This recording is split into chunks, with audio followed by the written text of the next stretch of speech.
capítulo 2. Nehemías capítulo 2. Vamos a leer el versículo 4 y 5.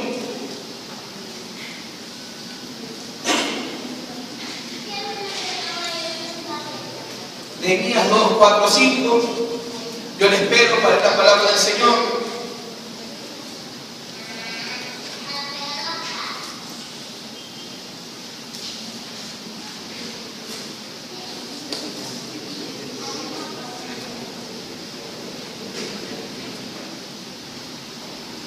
Nehemías 2, 4, 5. Dice la palabra de Dios. El que habla es Nehemías. Me dijo el rey: ¿qué cosa pides? Entonces oré al Dios de los cielos y dije al rey: si le place al rey y tu siervo hallado gracia delante de ti, envíame a Judá, a la ciudad de los sepulcros de mis padres, y la reedificaré. Oremos. Padre, en el nombre de Jesús, ministra nuestras vidas a través de tu palabra, Señor. Te lo pedimos en el nombre poderoso, en el nombre glorioso, en el nombre que es sobre todo nombre, el nombre de Jesucristo, nuestro Señor. Gracias te damos, Padre amado. Amén y amén. Aquí vemos a Nehemías, un gobernador judío que estaba viviendo en la deportación, y cuando fue invadido Israel por el imperio babilónico, ciertos hombres fueron deportados a su imperio y destruyeron ellos el templo de Jerusalén, destruyeron los muros de la ciudad y saquearon y quemaron todo. Eso algún día predicó otro mensaje del tema, no sé si te vas a acordar. Justamente cuando estábamos hablando del terremoto, yo prediqué un mensaje de reconstrucción de muros. Pues no voy a hablar de eso hoy día, pero es el mismo personaje, Nehemías.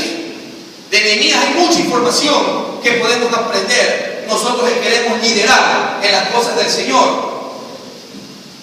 Allí estaba Jerusalén con los muros destruidos, estaba todo quemado y asolado, ya prácticamente ruinas quedaba de la ciudad de Dios.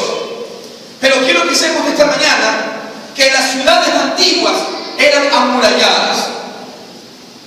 Era imposible ver una ciudad antigua que no tuviera murallas. Inclusive las murallas en algunas ciudades eran dobles. ¿Por qué? Porque entre muralla y muralla se escondían arqueros, gente que andaba con los arcos y las flechas para poder atacar a los enemigos que invadían una ciudad.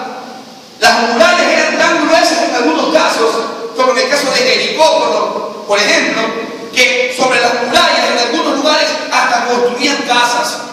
Imagínense lo ancho de un muro. Construían casas, pasaban carruajes por encima de una muralla. O sea, la muralla de una u otra manera era la línea de defensa de una ciudad. Quiero que entienda eso y se lo ponga en su mente. La muralla era una línea de defensa para una ciudad. En la época, estamos hablando, los muros de Jerusalén, ahora hablemos de Jerusalén, tenían 34 torres. O sea, en esos muros que rodeaban el perímetro de la ciudad, habían 34 torres. Y en esas murallas habían 8 puertas. No pierdas información. 34 torres, 8 puertas. Y la monarquía hebrea cayó cuando cayeron las murallas.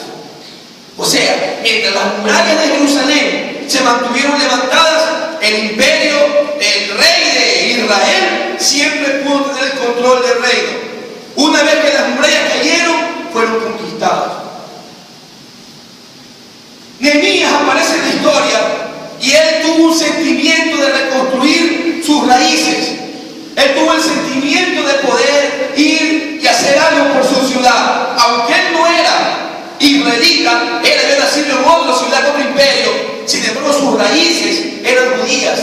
Y él llora con mucho dolor por Jerusalén. Y después de haber ayunado y orado, le dijo al rey que quería ir a reconstruir Jerusalén. Y el rey le dijo: cosa difícil me pides. Sin embargo, como Nehemías había orado, había ayunado, vaya y reconstruya las murallas.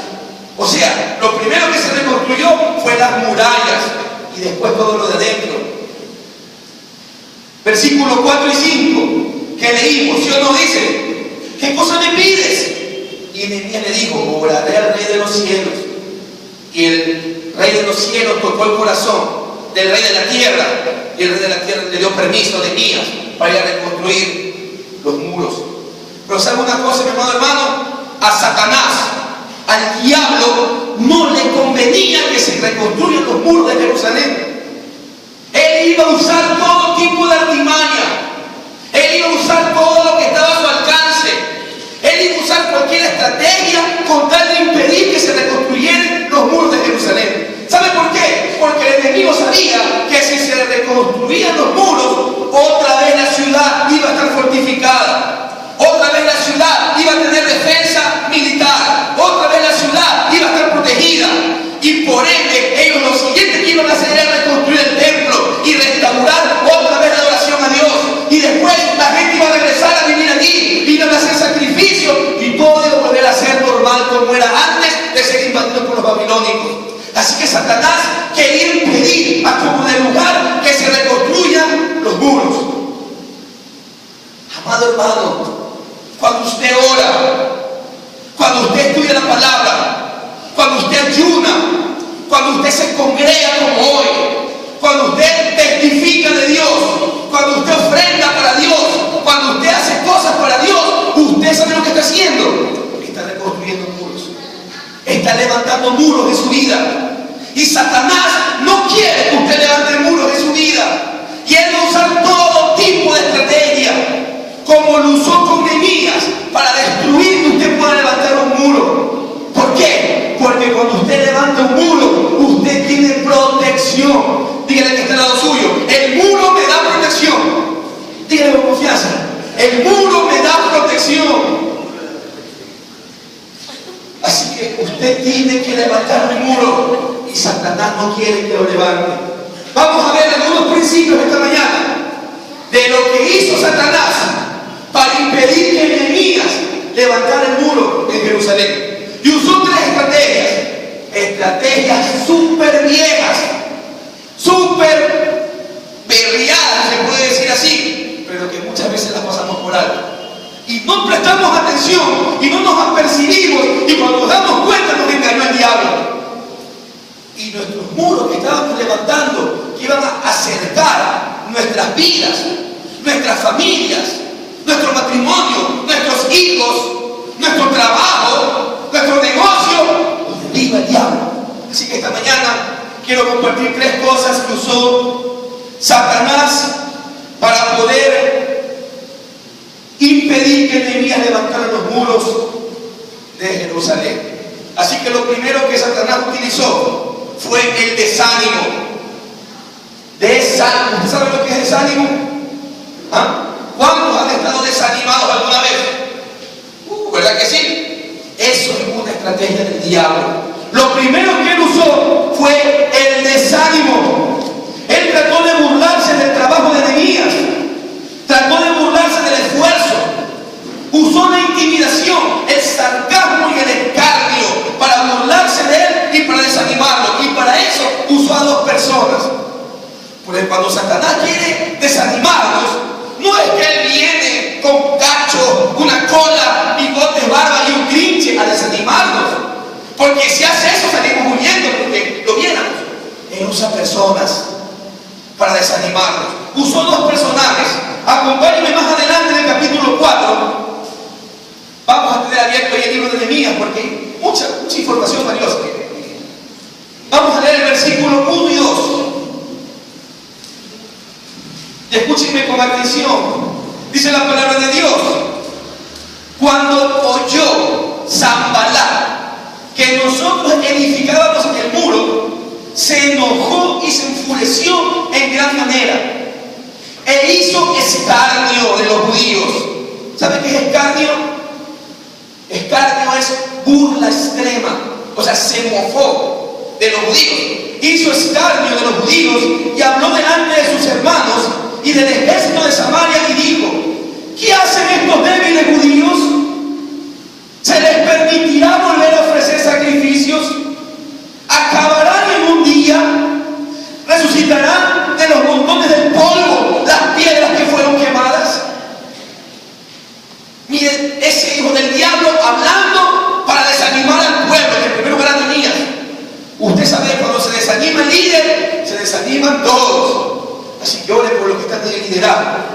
para que no se desanime.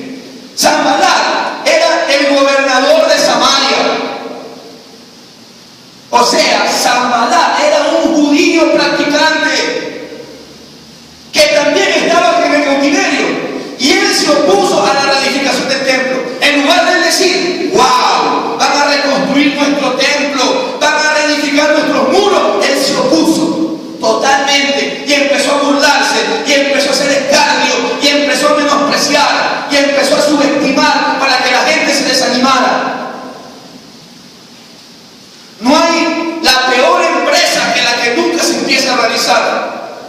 Ellos todavía no empezaban a reconstruir los muros y ya venía el ataque para que ellos se desanimaran antes de siquiera haber empezado a reedificar los muros.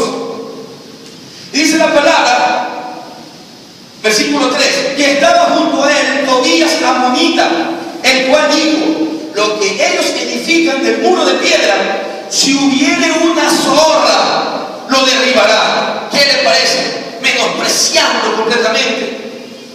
Tobías amonita también era un judío practicante, sin embargo era el principal opositor de la reconstrucción de los muros de Jerusalén. Fue el principal opositor. Y déjeme decirte, mi amado hermano, que muchas veces aún dentro del pueblo de Dios habrá gente que está en oposición. En tu familia habrá gente que está en oposición, y ya te hiciste el hermanito y se te van a burlar. O sea que ya no vas a ir a la fiesta a meterte burla, a presionarte, a desanimarte. O sea que ya no vas a poder decir y hacer tal cosa. Fue lo primero que hicieron con Nehemías cuando empezaban a reedificar un muro para proteger otra vez. Mi amado hermano, como la mayoría de los ataques de desánimo, hay algo de verdad. Hay algo de verdad en las palabras del enemigo. Como constructores, los judíos eran débiles. Por supuesto que eran débiles. No tenían los mejores materiales, ni siquiera estaban unidos, estaban dispersos por las naciones. Los judíos en aquella época, a simple vista, no podían terminar el trabajo. Pero, amado hermano, en esta mañana te digo esta palabra. No era cuestión de que ellos eran fuertes o débiles. No era cuestión de que ellos podían o no podían hacer el trabajo. Era cuestión que el Dios de los cielos los estaba mandando, y Él sí tiene todo el poder, y Él sí tiene todos los recursos para poder cumplir la empresa que le estaba encomendando a Nehemías y a los judíos. No se trata de nosotros, se trata del que viene con nosotros. A David le hicieron lo mismo, y llega David ahí al campo de batalla en el valle de Ela. Está el gigante menospreciando a todo el pueblo, y David decide, de parte de Dios, combatir al gigante.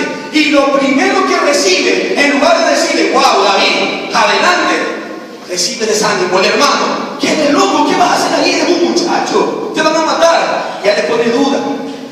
Va donde el rey Saúl, y el rey lo mismo, pero es que no puedes. Y por último, hasta el gigante mismo le digo, ¿qué vienes a hacer? ¿Acaso qué? Que yo soy un perro que viene con palos, eres un muchacho. Siempre te querrán desanimar para que desistas en levantar un muro de protección para tu vida. Mi amado hermano, escúchame esta mañana. El desánimo es una herramienta muy poderosa del diablo. Créelo, el desánimo es muy poderoso, porque de una u otra manera el desánimo es contrario a la fe. El que está desanimado tiene problemas con su fe, ya no cree, duda. ¿Por qué? Porque está desanimado. La fe le cree a Dios todas sus promesas. En cambio, el desánimo hace olvidarse de quién es Dios y de lo que Él puede hacer. El desánimo, mi amado, escúchame esta mañana, amada, el desánimo te hace enfocarte en ti mismo, en lo que tú puedes o en lo que tú no puedes hacer. Pero esto no se trata de lo que tú puedas o tú no puedas. Esto se trata de que todos lo podemos en Cristo, que nos fortalece. Esto se trata de que nuestro Dios todo lo puede. Esto se trata de que yo soy débil, pero cuando soy débil, dice el apóstol Pablo, entonces Cristo es la fuerza en mí. Así que no te desanimes esta mañana. No sé quién puede estar hablando en tu mente. No sé quién te puede estar diciendo, no vas a poder, vas a fracasar, no lo intentes. Dios, no sé quién se te burla. No le escuches, no des oídos a esas palabras.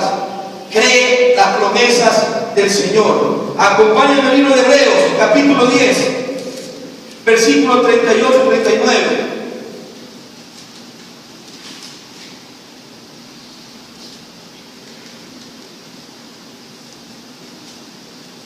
Dice la palabra de Dios: mas el justo, ¿quiénes son los justos? ¿De quién está hablando aquí el autor de Hebreos? Habla de los creyentes de Dios. Mas el justo por la fe vivirá. Si él retrocediere, no agradará a mi alma. Pero nosotros no somos de los que retroceden para perdición, sino de los que tienen fe para preservación del alma. Nosotros no retrocedemos, andamos por fe y le creemos a Dios sus promesas. Noé, por ejemplo, termino con este ejemplo, este punto. ¿Usted cree que Noé no lo quiso desanimar? Dios le da una orden a Noé: mira, Noé, has hallado gracia delante mío y voy a salvarte a ti y a tu descendencia. Y voy a destruir a toda la humanidad porque su maldad ha llegado a mí, ya no tolero. Mandaré un diluvio. Y Noé, sí, Señor, sí, Señor. Y Noé empieza a construir un arca como le mandó Dios. Y yo imagino a la gente, pasaba por donde estaba Noé, y este viejo está loco. Nunca ha llovido en la historia. Y dice que va a haber un diluvio. Y dice que está haciendo un barco para meter los animales. Ya desiste, viejo loco. Ya no lo hagas. ¿Estás borracho o qué? Desánimo tras desánimo. Y sabe una cosa, ¿saben cuánto tiempo se demoró Noé desde que empezó a construir el arca hasta que vino el diluvio? 120 años. Yo imagino a los 100 años, ya no las personas, sino el diablo en la mente de Noé. ¿Te das cuenta? Han pasado 100 años y ni siquiera viene una garúa. Ya desiste, viejo loco, fanático, para desanimarle. Pero ¿sabe una cosa? Toda la gente que se burló de Noé fue la gente que después rogaba para que abra la puerta del arca para poder salvarse también ellos. Así que los que hoy día se burlan de ti, mañana reconocerán que Dios siempre estuvo contigo y que tú tienes la presencia de Dios y que tú eres un vencedor. Así que hoy día muchos te pueden querer escarnecer o desanimar, pero tú no mires a la gente. Pon tu mirada en fe en el Señor, porque nosotros no somos de los que retrocedemos. Dice la Biblia, somos de los que avanzamos en fe en el Señor. Así que lo primero que el diablo hará con tu vida, como lo hizo con Nehemías, es desanimarte. Usará todo para desanimarte. ¿Sabes una cosa? Cuando no pueda desanimarte, la cosa se pone más seria. Te lo digo porque es mi deber como pastor decírtelo. Cuando tú resistes el desánimo y tú dices: no, yo soy más que vencedor en Cristo, yo todo lo puedo en Cristo. Vamos a ver. Y viene el segundo ataque del diablo, que es la intimidación a través del temor. Eres muy hermanito. Vas a ver. Y te quiere intimidar metiéndote temor. Conforme el trabajo avanzaba en Nehemías, se puso la cosa más seria. Los enemigos de Dios ya no se burlaban de los israelitas, sino que ahora amenazaban con violencia. Ya la burla terminó. Esto está bien serio. Ya no nos burlemos porque no nos hacen caso. No los intimidamos, no los deprimimos y los estresamos. Ahora hagamos otra estrategia. Vamos a meter el terror. Vamos a amenazarles que les vamos a hacer mal. Acompáñenme, versículos 7 y 8. Del capítulo 4 de Nehemías, que estamos ahí.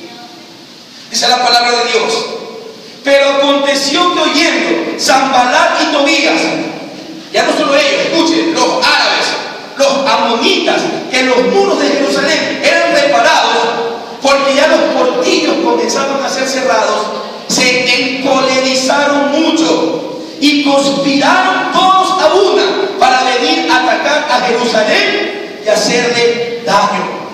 ¿Qué es conspirar? Conspirar es planificar algo en contra de alguien a escondidas. Eso es una conspiración. Reunándonos aquí en esta habitación secreta y vamos a conspirar de esta persona. Y ahí buscan en la conspiración cómo destruir a aquellas personas. Entonces ya no solamente era Sanballat y Tobías Ahora también estaban metidos ahí los árabes. Ahora también estaban metidos allí los amonitas. Estaban metidos un grupo de gente yendo y conspirando cómo destruir los muros que habían levantado. Déjame decirte, mi amado hermano, que cuando tú empiezas a levantar ese muro, cuando ya no escuchas la crítica, cuando ya no escuchas la burla, Satanás usará esta estrategia para tratar de intimidarte a que retrocedas. ¿Cómo? De repente tienes una enfermedad de un hijo tuyo, un problema financiero, muchas cosas, y usted termina diciendo: ¿y para qué, mis hermanitos? Mejor me regreso al mundo donde yo disfrutaba y saltaba en una pierna. Pero es pura intimidación. ¿Sabe por qué? Hay un refrán popular que dice: perro que ladra no muerde. Téngale miedo cuando usted va por la calle y encuentra un perro que está acostadito ahí, pobrecito, y usted pasa, eso le muerde. Téngale terror a ese. Pero cuando usted ve un perro defesioso que está, pase tranquilo, que ese no le va a hacer nada, porque el perro que ladra no muerde. Y Satanás es como un perro: ladra, amenaza, pero no puede hacerle nada a usted. ¿Sabe por qué? Porque usted no le pertenece a él. Usted ha sido comprado por la sangre de Cristo. Usted es un hijo del Rey y nadie puede arrebatarle de las manos del Señor.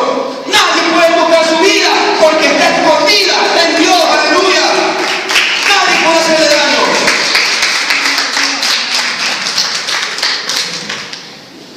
Yo le pregunto: ¿Sanballat y Tobías cumplieron la amenaza? No cumplieron la amenaza.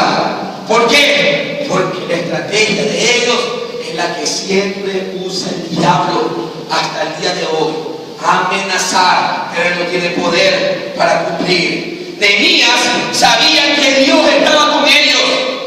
Amado, usted tenga la convicción de que Dios está con usted. No dude. Nehemías sabía que Dios estaba con ellos y él exclamó lo siguiente: haga suya esta declaración que hizo Nehemías. En el versículo 14 dice: después miré y me levanté y les dije a los nobles y a los oficiales y al resto del pueblo: no temáis delante de ellos, acordaos del Señor, grande y temible, y pelead para vuestros hermanos, por vuestros hijos, por vuestras hijas, por vuestras mujeres y por vuestra casa. Y el Señor te dice esta noche, esta mañana, lo mismo: no temáis. Acuérdate de Dios que abrió el mar rojo para que el pueblo pase en seco. Acuérdate de Dios cada victoria que le dio a su pueblo. Acuérdate de Dios en David venciendo a Goliat. Ese Dios es tu Dios. No temas, te dice esta mañana. Así que pelea, pero no con tu fuerza. Pelea con la fuerza de Jehová, porque en él somos más que vencedores. No es con tu fuerza, no es con espada, no es con ejército, sino con el poder del Espíritu de Dios. Amén.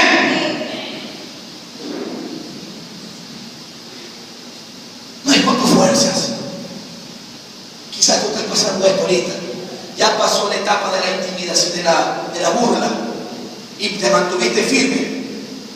Hermanito, gloria a Dios, le dice: no te importa que te digan hermanito.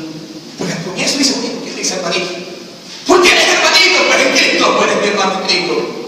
Y quizás ya pasó eso y vino una intimidación. Oye, ahora estás viviendo ahora. Y vienen las voces a tu mente: ¿y ahora qué voy a hacer? Tengo terror. ¿Cómo ya qué hago? No tengas miedo. Deja que Jehová pelee por ti. Confía. Haz tuya la oración de Nehemías del versículo 14. Él se la dijo al pueblo. ¿Y saben lo que hizo Nehemías con el pueblo? Los activó a toditos en fe.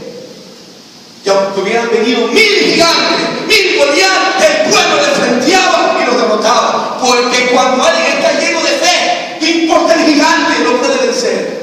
Así que activa tu fe en esta mañana y no escuches las voces del enemigo.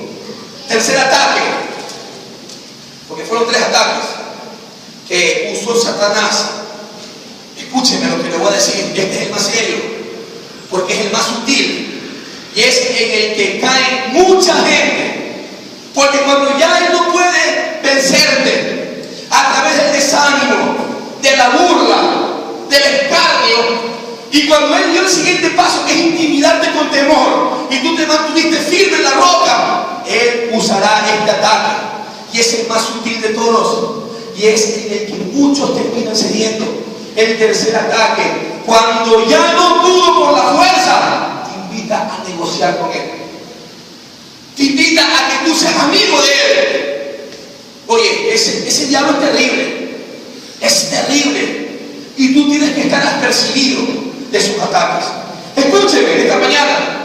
Cuando el enemigo no puede destruirte porque estás orando, cuando el enemigo no puede destruirte porque estás alabando, cuando el enemigo no puede destruirte porque estás testificando, cuando él no puede destruirte porque estás confiando en el Dios de los cielos, cuando el enemigo no puede destruirte porque estás poniendo a Jehová primero para que él pelee tu batalla, cuando él ya no puede destruir tu muro, solamente cuando ya no puede hacer nada contra ti, él buscará hacer alianza contigo. Él querrá hacer un trato contigo. Por eso tienes que estar apercibido. Escúchame bien esta mañana. Versículo 6, capítulo 6, versículo 1 y 2 del libro de Nehemías. Escuchen.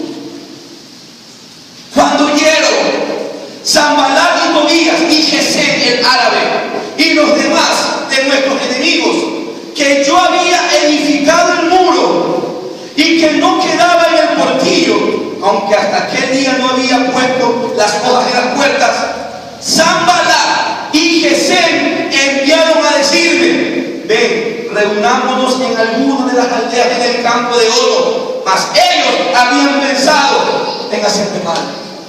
Escúcheme, cuando ya no puedan contigo, querrán hablar contigo, pero no creas que va a ser para firmar la paz. Será para engañarte, será para destruirte. Este mensaje que le mandaron a Nehemías se lo enviaron 5 veces. ¿Y saben lo que hizo Nehemías? Las 5 veces lo desatendió. Las 5 veces lo ignoró y no cayó en el juego de estos hijos del diablo. Amado, escúcheme. Nunca debes hacer negocio con el enemigo de Dios. Nunca debes hacer un trato con el enemigo de Dios. ¿Por qué? Porque el enemigo de Dios es tu enemigo. No puedes hacer una alianza con él. ¿Por qué? Escúchame. Porque lo único que quiere es destruirte. El diablo ha venido para robarte. Ha venido para matarte y para destruirte, dice Juan 10. Así que tú no puedes negociar con él. Él vendrá, escúchame bien, vendrá quizás con apariencia de paz, con apariencia de oveja, pero en el fondo es un lobo rapaz que quiere tu mal. ¿Sabes por qué más? Porque él es mentiroso. Dice la Biblia que él es padre de mentira. Y cuando el diablo habla mentira, de suyo habla, de sí mismo, porque él es el padre de la mentira. No puedes negociar con el diablo. ¿Sabes por qué otra razón? Porque él te odia. Escúchame esto. Suena fuerte. Yo hoy día estaba predicando con los adoradores, no sé si se acuerdan. Estábamos haciendo un teatro evangelístico y después del último teatro yo miré a todos los muchachos que estaban ahí y les digo: quiero decirte una cosa. Hay alguien que te odia. Y ellos: ¿a mí? Sí, hay alguien que te odia. Y lo mismo te digo aquí esta mañana. Hay alguien que te odia, que quiere destruirte, que quiere que tu matrimonio se acabe, que quiere que tu vida esté en la ruina, que quiere que tus hijos sean rebeldes, que quiere que tú vivas en la miseria más grande para que trates de hacer alianza con él y pacto con él. Porque el diablo no te ama, él te odia, él quiere destruirte. ¿Sabes por qué? Porque tú eres la creación máxima de Dios, no es él. ¿Sabes por qué más? Porque cuando él fue destituido y botado del cielo, ya para él no hubo otra oportunidad. Satanás tiene los días contados. Para él no hay esperanza de reconciliación con Dios.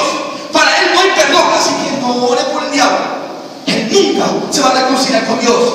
En cambio, para toda la humanidad hay esperanza. Todo aquel que viene a Cristo, él lo salva, él lo cambia y Dios lo recibe por hijo. Y el diablo no resiste eso.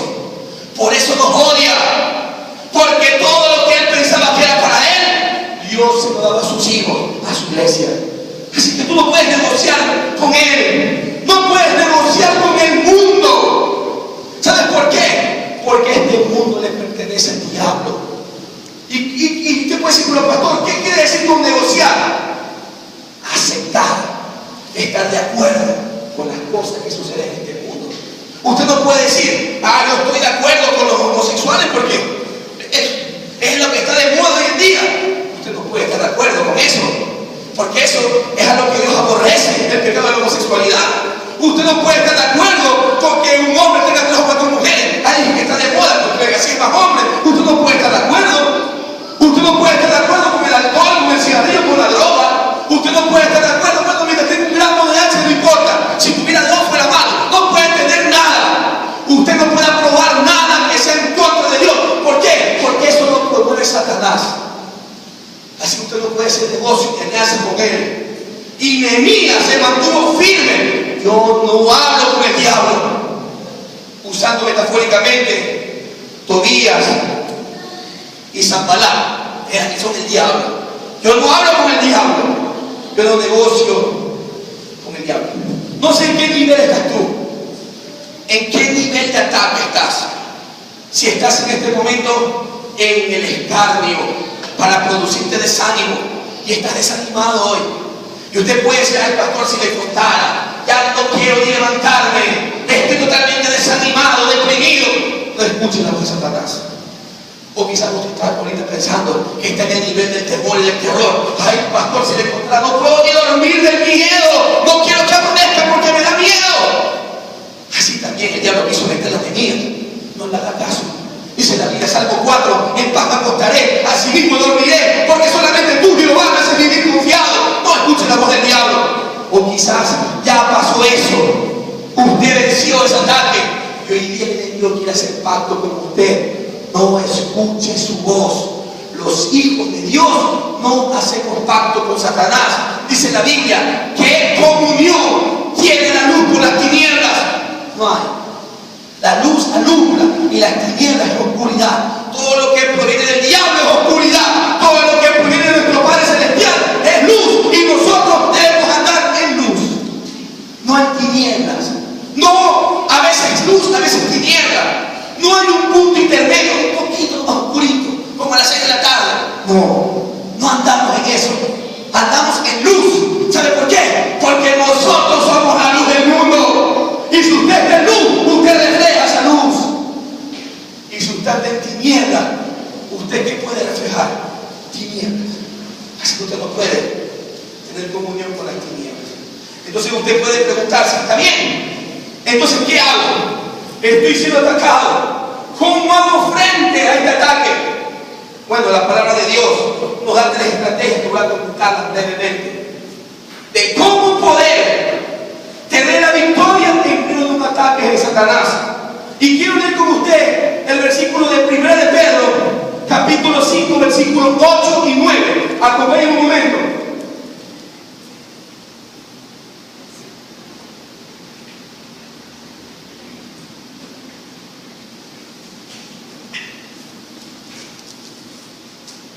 Primera de Pedro, capítulo 5, versículos 8 y 9. Dice la palabra de Dios: sed sobrios y velad, porque vuestro adversario el diablo, como león rugiente, anda alrededor buscando a quien devorar, al cual resistid firmes en la fe, sabiendo que los mismos padecimientos se van cumpliendo a vuestros hermanos en todo el mundo. Aquí en estos versículos hay 3 cosas, 3 principios que usted tiene que ser. Y lo primero, hermano, usted tiene que ser sobrio. Usted tiene que ser sobrio. ¿Qué quiere decir ser sobrio? Quiere decir que usted tiene que cuidarse de las tentaciones a través del dominio propio. O sea, usted tiene el poder para decir que no. Es que fui tan débil. Porque el diablo, usted tiene el poder. Usted tiene el Espíritu Santo. Y el fruto del Espíritu es dominio propio. Así que usted tiene que ser sobrio. Usted tiene que crecer en Jesucristo y en la relación con Él para que el fruto del Espíritu se manifieste en usted y usted pueda ser sobrio. Segunda de Timoteo 1:7 dice: porque no nos ha dado Dios espíritu de cobardía, sino espíritu de poder, de amor y de dominio propio. Lo mismo, el mismo principio. Dominio propio. Dios no le ha dado a usted espíritu de cobardía. Ay, Dios mío, ¿qué hago? Dios le ha dado espíritu de dominio propio para usted pueda controlar sus emociones y su temperamento y decir no.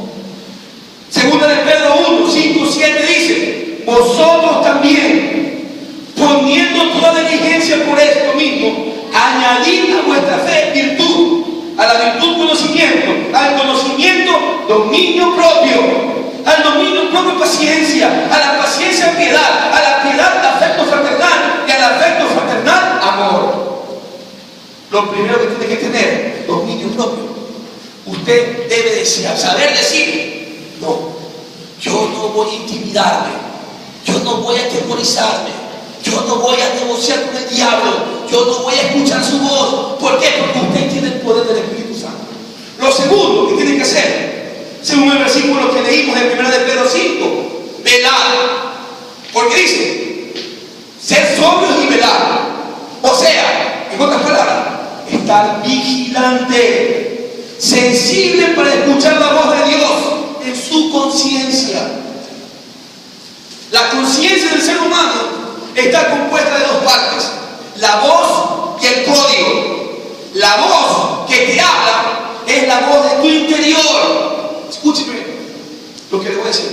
Es la voz de tu interior la que te habla y te dice: hazlo, no lo hagas, cede, tómalo, cógelo, peca. Es la voz. Pero el código es todo lo que está en tu interior, que tú has adquirido a través de la oración, a través del conocimiento de Dios, a través de una buena literatura cristiana. Entonces, cuando la voz te dice: hazlo, peca, automáticamente tu cuerpo busca en el código, en lo que tiene almacenado, y automáticamente sale a reducir a tu mente: hacer eso es pecado. O sea, tienes que escuchar la voz de tu conciencia, porque cuando tú estás caminando con Dios, ese código es la palabra de Dios.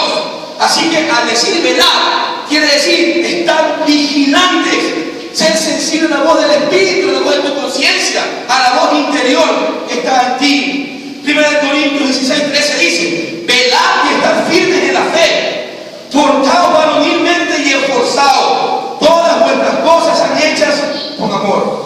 Y por último, Mateo 14, 38, el Señor le dijo a los apóstoles: velad y orad para que no entréis en tentación, porque la verdad que la carne es débil, pero el Espíritu siempre está presente. O sea, esta carne es débil, esta carne quiere pecar, pero el Espíritu nos va a redarguir de que eso es malo. Por eso hay que estar vigilante, velando. Y tercero, resistir. Porque dice: sed sobrios y velad, porque vuestro adversario el diablo anda como león rugiente, buscando a quien devorar. Así que si te quiere devorar a ti, tienes que saber resistir. O sea, versículo de Santiago 4:7 dice: someteos pues a Dios, resistid al diablo y él huirá de vosotros. ¿Quién huye de quién? ¿Usted huye del diablo o el diablo huye de usted? El diablo huye de nosotros. ¿Pero cuándo? Cuando estamos sometidos a Dios y le resistimos. ¿Sabe cómo usted resiste al diablo? Levantando una muralla. Las murallas eran de protección.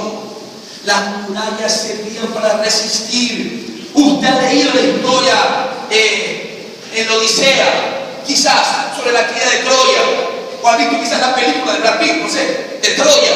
Oiga, Troya era infranqueable. Troya era famosa por su muralla. Nadie podía destruir esa muralla, porque la habían levantado bien y usaron el engaño para poder penetrarla. Y usted ya sabe el resto de la historia. Fue quemada totalmente Troya. Y muchas veces el enemigo usa las artimañas para penetrar tu muralla. Así que tienes que saber resistir en oración, resistir en ayuno, resistir en fe, resistir parado en la roca inamovible que es Jesucristo. No resista en lo que no le puede ayudar, resista parado en Cristo, porque Él sí puede soportarle. Y nunca usted será movido mientras esté cimentado en Jesucristo, porque Él es la roca inamovible. Si usted fundamenta su vida sobre la arena de la playa, cuando venga el primer viento se cae, pero cuando usted fundamente su vida sobre la roca, usted puede resistir todo ataque del enemigo. Póngase de pie. Vamos a orar al Señor.